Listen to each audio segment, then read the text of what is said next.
In the frozen silence of the Arctic winter, where the sun disappears for months on end, and snow reflects not just light, but concealed truths, an unseen realm flickers just beyond our sight. This world is concealed not by distance, but by perception.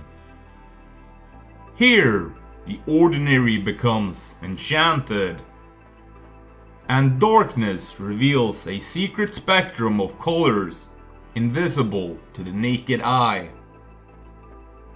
To us, winter is white, stark, still. But to creatures adapted to this realm, like reindeer, the landscape glows with signals, trails, and radiant hues we cannot see. Where ravens, long seen as harbingers of death, might in fact gleam like ultraviolet phoenixes shimmering in a spectrum we never knew even existed. What if these stories we've inherited of flying reindeer, of red-nosed guides, of wise ravens, of glowing mushrooms under evergreen trees?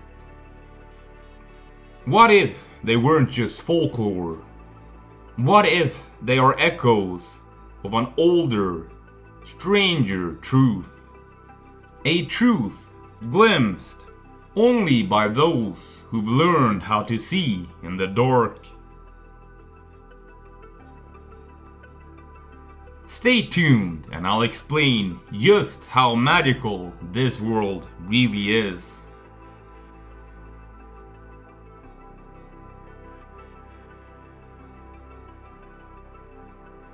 Ho ho ho ho, and Yuletide greetings, mortals. I am your nomadic Quen host Simeon, and much like Odin, you've wandered into a place seeking wisdom. A place some call the Library of Gnosis. Hidepeive och välkommen! So, that was quite the evocative introduction. But now allow me to get scientific and explain for you the facts.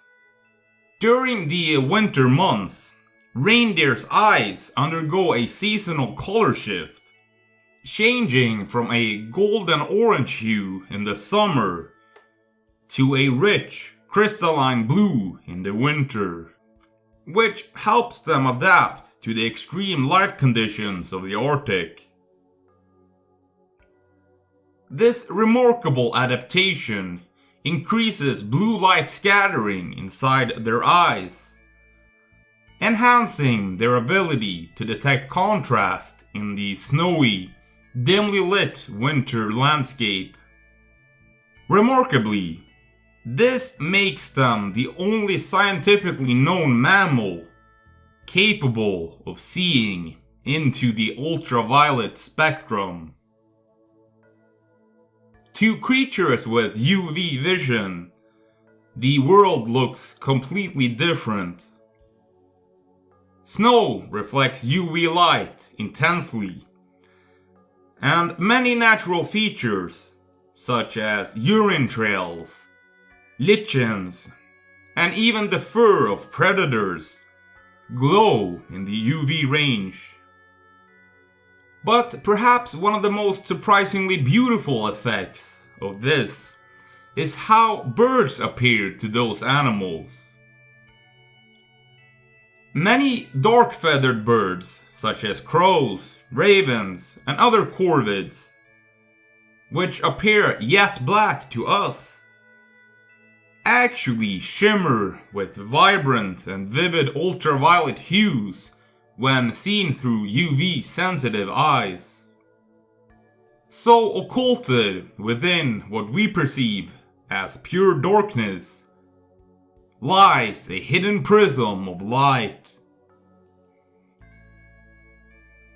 A whole nother spectrum of deeper and unseen rainbow colors cloaked from our eyes, but not from all. In this world, black is a new form of white. A surface that reveals rather than hides, but only when seen through the right eyes. It is noteworthy that ravens were one of the animals sacred to the chief god of the Norse pantheon, Odin, the one-eyed wanderer, who gave up one of his eyes to gain hidden wisdom. Now, if that isn't a hands-on example of the hidden knowledge Odin famously sought, I don't know what is. What might you see if your eyes could pierce the Arctic twilight? What secrets could a single lost eye reveal? What we call darkness might not be emptiness, but a veil. One that only those who dare to sacrifice their usual way of seeing, like Odin who gave up an eye for wisdom, can pierce. This is the essence of occult knowledge. Secrets hidden in plain sight. Truths visible only to those who know how to look, and with a mind open to seeing them. So, to a reindeer in winter, ravens may look less like grim omens, and more like glowing, iridescent parrots dancing against the white canvas of snow. Truly a winter wonderland. Being a native European myself, more specifically a Kven from above the Arctic Circle in northern Sweden, Norrbotten, I grew up surrounded by these animals and stories even from a young age. Odin was accompanied by two specific ravens, Hugin and Munin, whose names mean thought and memory respectively. They flew across the world each day, bringing him knowledge of all that happened, and returning with news of everything they saw, acting as Odin's other eyes.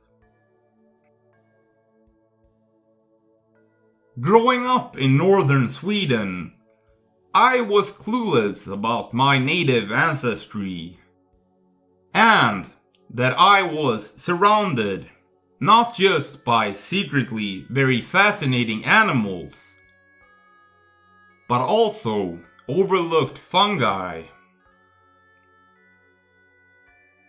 Few people today realize that Amanita muscaria, more commonly known as the red and white toadstool, is not just a fairy tale fungus, but is in reality a dissociative psychedelic. It has been used by northern shamans like my ancestors as an entheogen to induce mystical experiences since ancient times. This mushroom is often speculated to have been used by berserkers to induce a frenzied and fearless state in combat. In Old Norse sources, berserkir, berserkers, are often associated with wearing bear pelts. Berserker meaning bare shirt. Berserkers didn't just fight like animals, they became them. The boundary between man, beast, and god blurred under the weight of frenzy, ritual, and what some now suspect were visionary fungi. Odin was the Norse god of frenzy, and the warriors most closely associated with him were the berserkers who wore wolf pelts instead, who were known as Ulfethnar. Even today, the archaic Swedish word for wolf, ulv, echoes their name. While both of these groups were considered elite, ferocious and frenzied warriors in service to Odin, those warriors who wore wolf pelts and were said to channel the ferocity of wolves in battle were considered Wotan's most close and elite warriors, due to the wolf, Ulv, being one of the animals sacred to him. Ulfethnar were not merely warriors, they were incarnations of Odin, wearing the skin of wolves, channeling divine hunger. In the far north of Arctic, Finnic, and Sami tradition, survival depended on cunning, endurance, and the ability to read the land. Exactly what wolves do.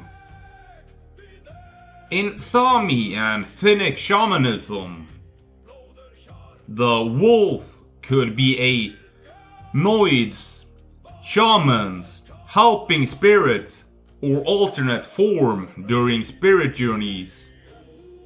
Such a wolf double gave protection, hunting ability, and ferocity in battle.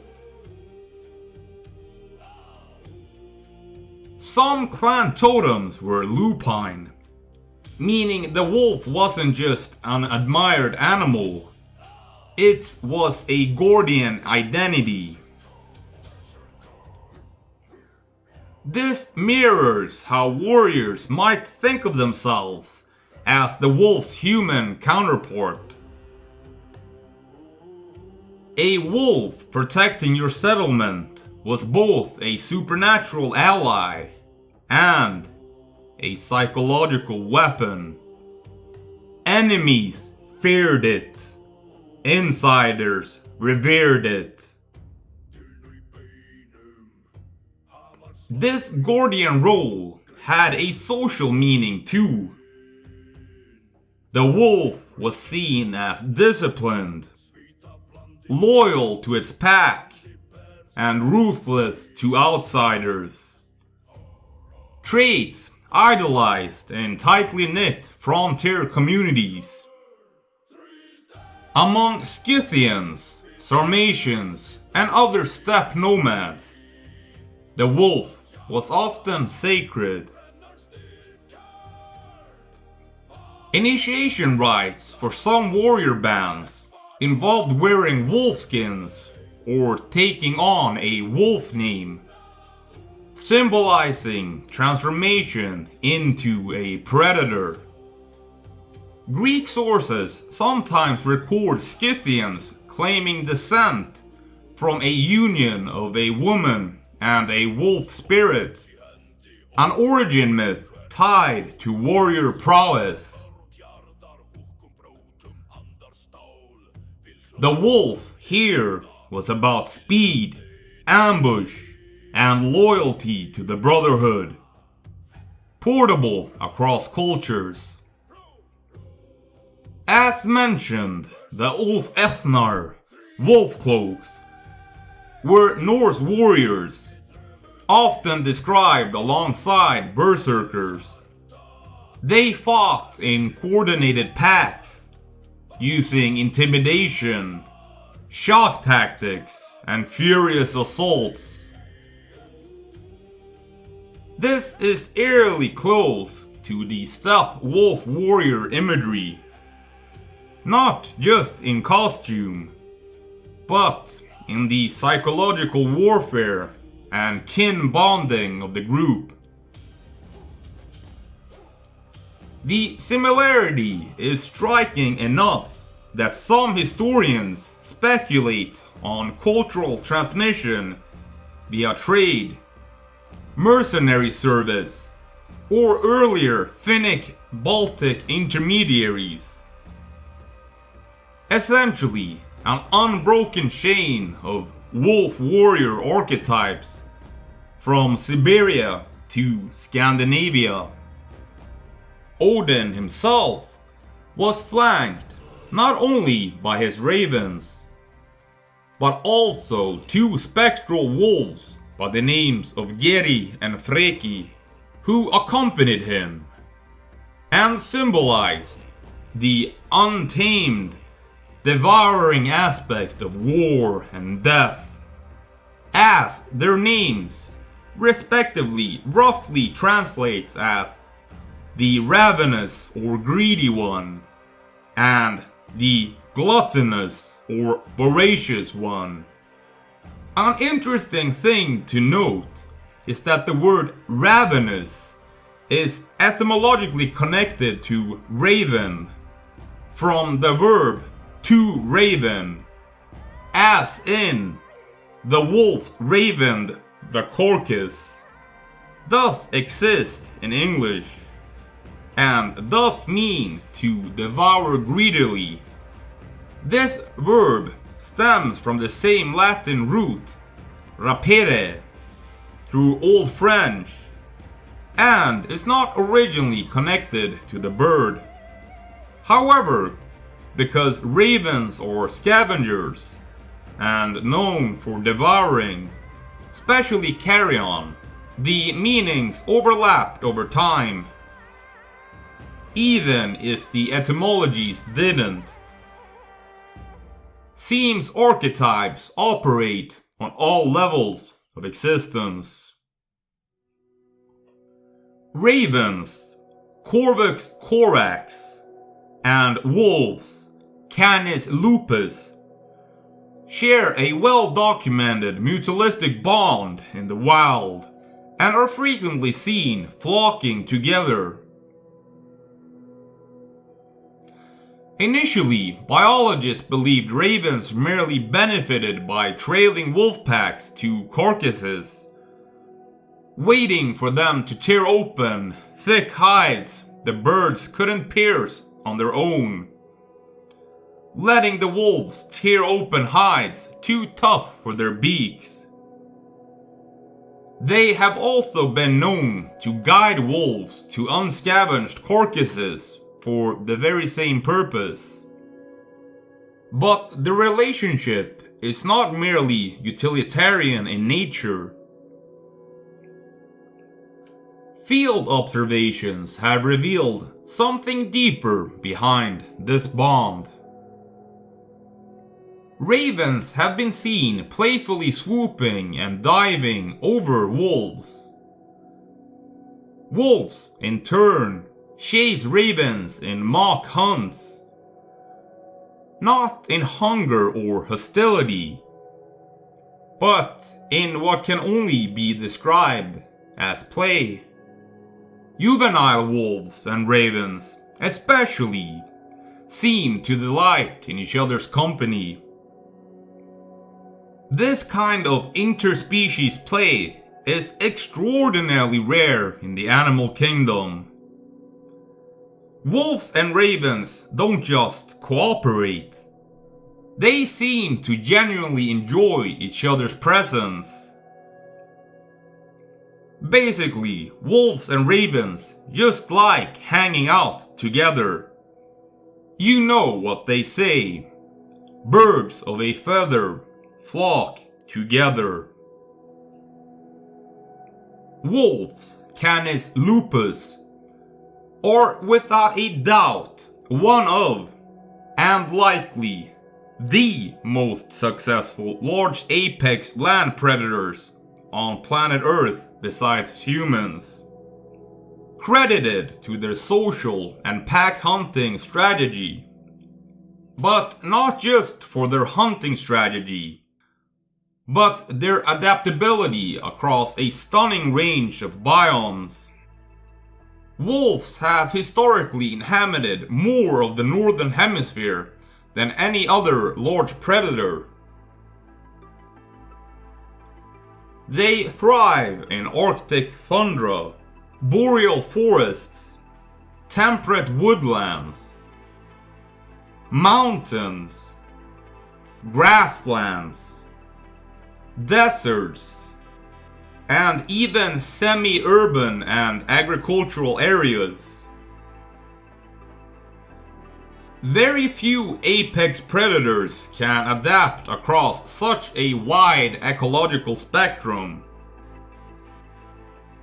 Their often cited rivals, big cats for example, tend to be biome specific and have simply filled a narrow niche. Yes, change is the basic law of nature. But the changes wrought by the passage of time affects individuals and institutions in different ways. According to Darwin's Origin of Species, it is not the most intellectual of the species that survives. It is not the strongest that survives. But the species that survives is the one that is able to best adapt and adjust to the changing environment in which it finds itself.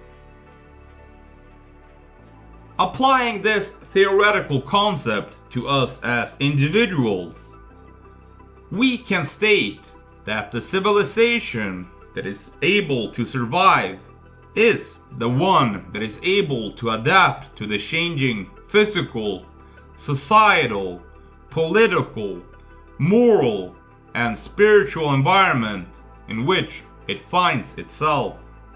Leon C. Megginson.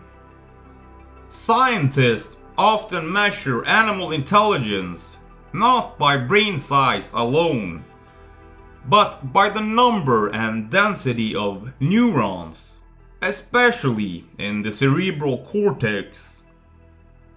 That's the part of the brain responsible for higher cognitive functions like problem solving, planning, and social behavior. A large brain might look impressive, but it can be inefficient, like in some large animals. Meanwhile, a smaller brain packed with densely arranged neurons can be far more cognitively capable. In a landmark 2017 study by neuroscientist Susanna Herculon-Hussel, researchers found that dogs have about 530 million cortical neurons, compared to around 250 million in cats. That's more than double. The implication? Dogs may have a much greater capacity for complex behavior and problem solving than cats. And considering wolves, who are the wild ancestors of dogs, must coordinate pack hunts, strategize, and navigate harsh ecological pressures, their brains may be even more neuronally efficient.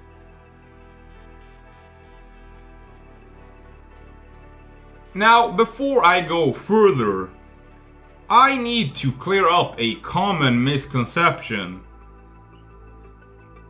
Cats aren't aloof, dark, and mysterious because they're guarding ancient divine secrets, despite what pop culture memes would have us believe. That idea largely comes from the notion that the Egyptians worshipped cats. But in reality, the Egyptians held many animals as sacred. Cats were important, yes, but so were others. Take the ibis, for example. Archaeologists have found 4 more mummified ibises than cats. The ibis was sacred to Thoth, the god of wisdom, writing, and magic.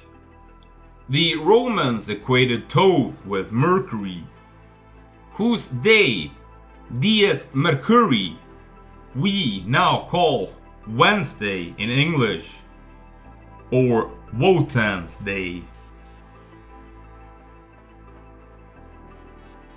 While popular culture portrays cats as mysterious guardians of ancient secrets, their behavior often reflects a highly independent and self-interested nature. When we examine feline behavior, we see traits that might resemble what psychologists call antisocial personality disorder. That's the clinical term for what most people know as psychopathy. A chronic pattern of behavior that disregards the rights and well-being of others. Of course, I don't mean your cat is secretly plotting world domination. Well, not seriously. But many cats do operate with a certain self-serving logic, prioritizing independence, control, and getting what they want. But don't worry, this isn't meant to be a full-on rant against cats.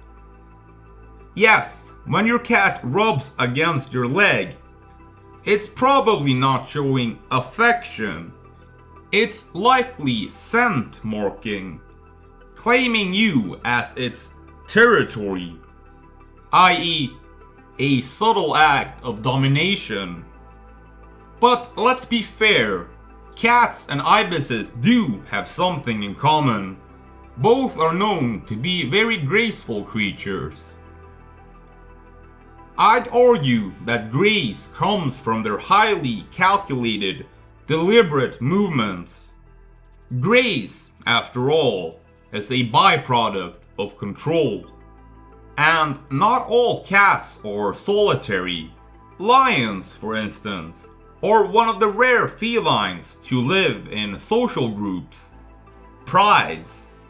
Within prides, injured or older lions are sometimes tolerated and fed by others in the pride, which is something unheard of in most other feline species.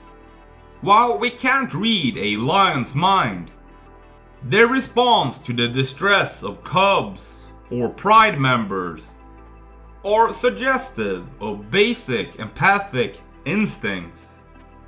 These behaviors suggest some level of empathy, loyalty, or at least reciprocal awareness. And there have even been recorded events of them putting themselves in danger to protect humans. So credit where credit is due. Lions are one of the few felines to display pack behavior and are seen as solar symbols. Just like the sun protects and nourishes those who surround it. In Norse mythology, ravens are also seen as solar symbols, and they of course share similar traits, forming packs or conspiracies and more. Dogs, on the other hand, are actually not traditionally seen as solar symbols in the same way that animals like lions, eagles, and roosters are. Dogs, especially black or two-headed ones, are closely linked to Mercury as psychopomps, the guides of souls to the underworld. Mythological figures like Cerberus, the multi-headed hound guarding Hades, Anubis, the Egyptian jackal-headed god protecting the dead, and Hecate, the Greek goddess of magic and crossroads, associated with howling dogs, highlight dogs' role as boundary walkers connected to intuition, guidance, or hidden knowledge, rather than the radiant solar glory.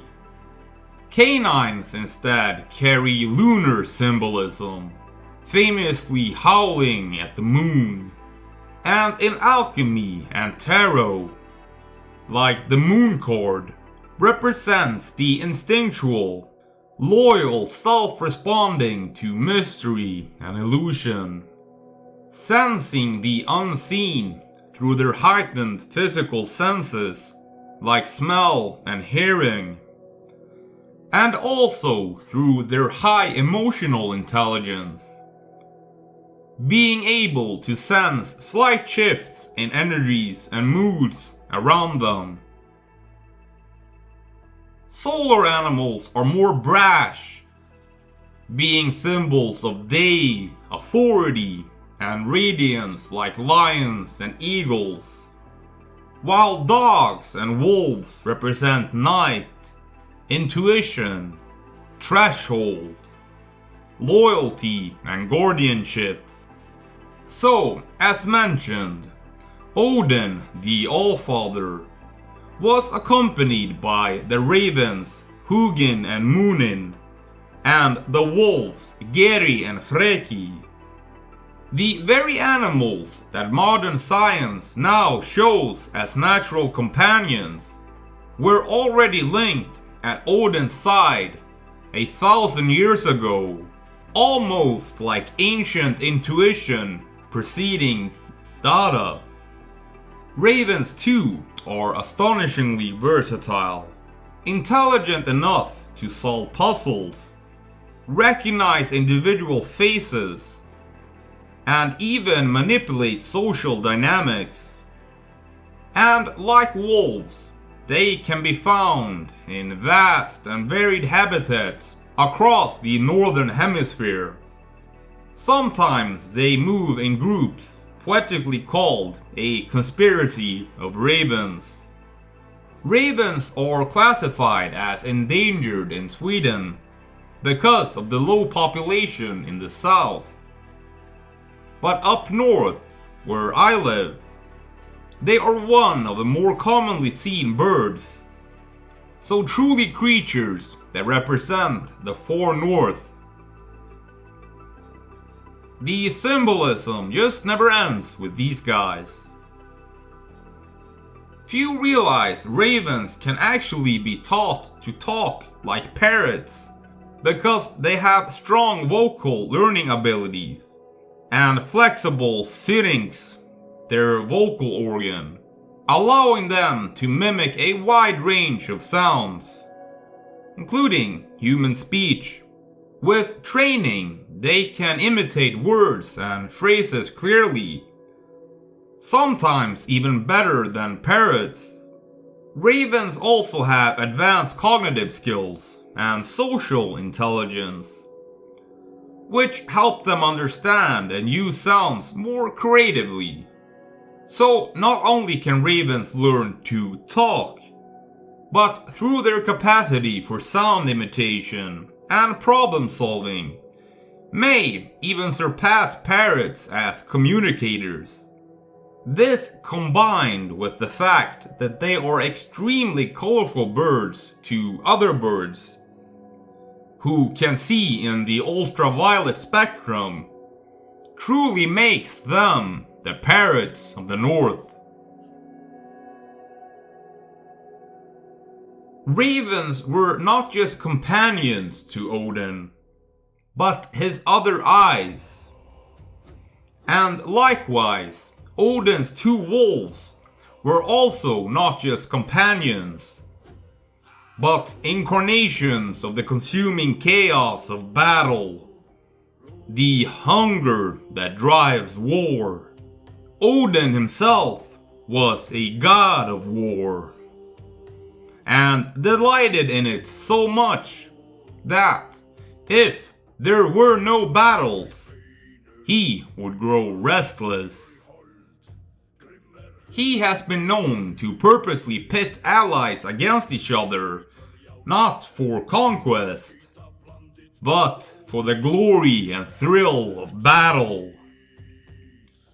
But as compensation, he would descend to the battlefield to gather those slain warriors who were worthy to join him in his halls in Valhalla. For the Norse people, war was seen as an almost ecstatic and spiritual act.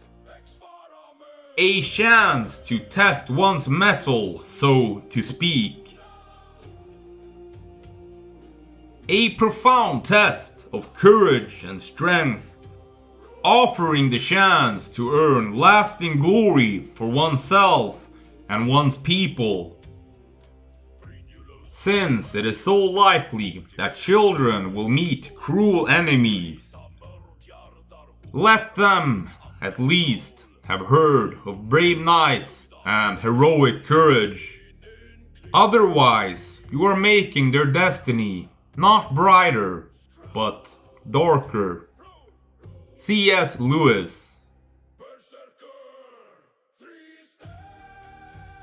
Now returning to the common red and white toadstool, the fungus is often falsely advertised as toxic, even though, according to Wikipedia, which draws on expert sources like the North American Mythological Association, no reliably documented case of death from toxins in these mushrooms in the past 100 years exists for Amanita muscaria, although its close cousin, the Amanita virosa, commonly known as destroying angel in English, or white toadstool, roughly translated from Swedish, is highly toxic on the other hand, and the cause of many unfortunate deaths for unfamiliar amateur mushroom pickers across the world who were unaware of its highly poisonous nature. Even with all the prerequisite facts laid out on the table, Amanita muscaria does still contain small amounts of toxins that can cause, for example, an upset stomach. It just so happens that these magical red and white fungi often grow around spruce and pine trees, like the ones brought indoors to be used as Christmas trees. These colorful mushrooms also so happen to be a favorite food of choice for reindeer, who will gorge themselves on it if possible, completely unaffected by its toxicity. And well, somehow, someway, my ancestors, the northern shamans, figured out, and don't ask me how, that reindeer metabolize Amanita muscaria in a way that converts much of the toxic ibotenic acid into the safe primary psychoactive compound muscimol. So shamans used to, and I believe still do to this day, drink the urine of the reindeer that gorge themselves on this red and white fungi that grow underneath these Christmas trees to induce shamanic states. And yes, this is documented. And coincidentally enough, the Swedish word for reindeer, ren, translates as pure or clean, stemming from the Old Norse hrin of the same meaning. Now, I have no way of verifying if this is just an accident, but suddenly, those colorful gifts under trees, those flying reindeer, those little elves scurrying about in the woods, in the corner of your vision, those flying red-nosed reindeer, guiding and lighting the way through the Arctic darkness, start to sound a bit less like children's tales, and a bit more like encoded and theogenic symbolism. And speaking of red and white, while many people think Coca-Cola invented Santa's red suit, in reality, red and white had been associated with winter gift bringers long before. Older depictions of Father Christmas and Yule figures in Northern Europe sometimes bore red garments. Some researchers even go as far as to speculate that Santa Claus' iconic outfit, the bright red suit trimmed in white, might actually have been inspired by the vivid coloration of Amanita muscaria itself.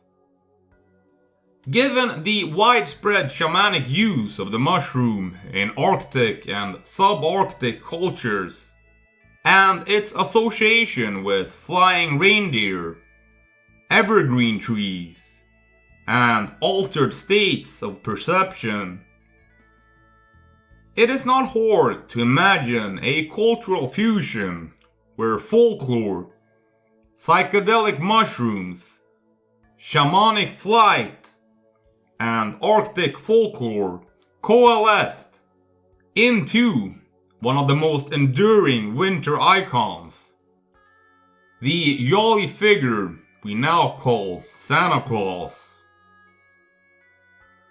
Some say that the classic imagery of Father Christmas as a white bearded man actually evolved from the iconography of Odin. And perhaps they are on to something, as one old title for Odin was actually Julfather or Julfather, the Old Norse word surviving almost intact into modern Swedish as Julfader. To the ancient Germanic people, including Norse, one of the most important celebrations of the year was Yule, the midwinter festival focusing on the father and head of the Germanic pantheon, Odin, who, under this name, was associated with the Wild Hunt, a spectral procession of ghostly riders sweeping across the sky during Yule. Odin led this hunt on his eight-legged horse Sleipnir. As Julfather, Odin was a figure of mystery, magic, wisdom, and awe. He often traveled in disguise, with a long cloak, hat, and staff. This wandering image would later echo in depictions of Father Christmas as a mysterious gift-bearing old man. In Norse myth, children would place boots filled with straw or carrots by the hearth for Sleipnir during Yule. Odin, in return, might leave gifts, a direct ancestor to the tradition of hanging stockings for Santa Claus. The idea of a divine or semi-divine figure rewarding children during winter was not originally Christian, but pagan in origin, just like much else. His wintry, wise, gift-giving archetype slipped through the cultural cracks and fused with Christian and folkloric motives to become the modern Santa Claus. So, when you see the jolly old man with the white beard, you're looking at a faint echo of the Allfather himself, riding through the winter night. And while we speak of elves and little helpers scurrying about under the evergreens, let us not forget that in Norse folklore, the word elf did not refer to harmless toy makers, but to beings of great power and mystery. In fact, elves were once just considered a subcategory within the broader class of spirits known as trolls. Not in the modern grotesque sense, but in the older sense of magical, otherworldly beings. The very word for magic in Swedish, trollkonst, literally means troll art, or the art of the trolls. These beings were woven into the natural and supernatural world alike.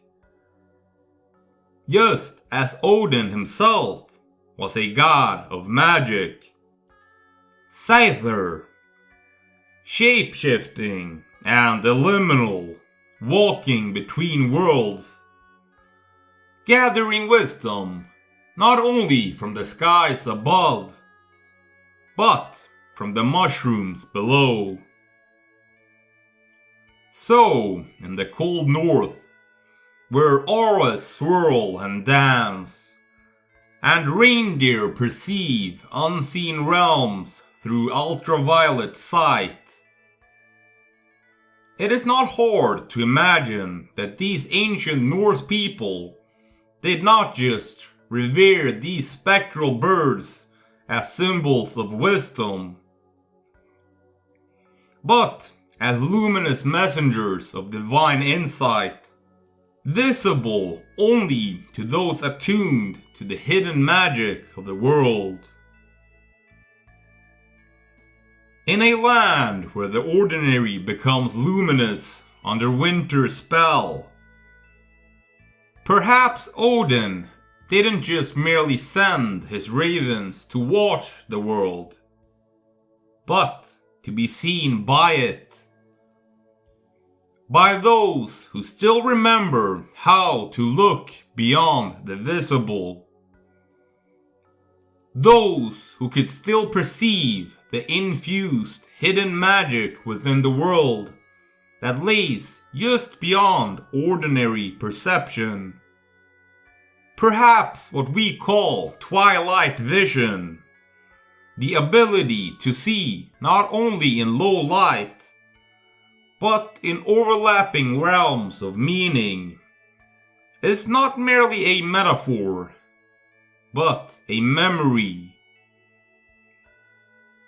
A gift once known to shamans, seekers, and wandering gods.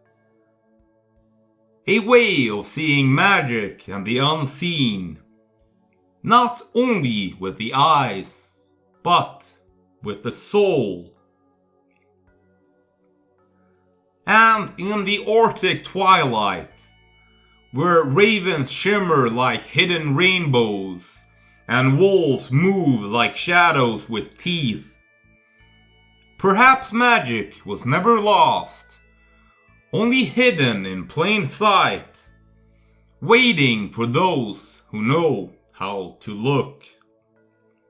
So, let us open our eyes like Odin, like the reindeer and ravens, to the unseen colors of the world. For magic is never lost, only waiting to be seen. Remember, in the land of the blind, the one-eyed man is king.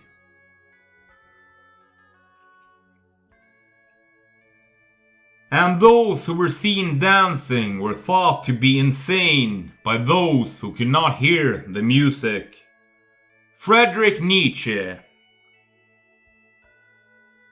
So now, as our eyes open and the video closes, I beseech thee that if you made it this far, then write Twilight Vision in the comments below, so I know you did. If you enjoyed the video and learned something new, then please consider supporting the channel by sharing the video. I also just launched my merch shop. I have been doing graphic designs for over 10 years now, and I have been told I have quite an eye for it. So being able to sell physical objects with my designs on it is a very cool opportunity and a bit of a dream come true.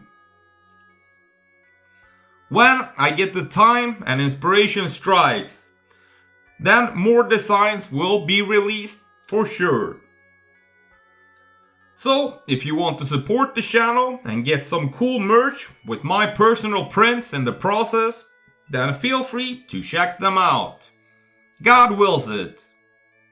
Otherwise, you can also support me using Patreon or by becoming a YouTube channel member. Thank you for watching, and I will see you, yes, specifically you, in the next one, mortal. Godspeed, and remember, follow the North Star and you will never lose your way.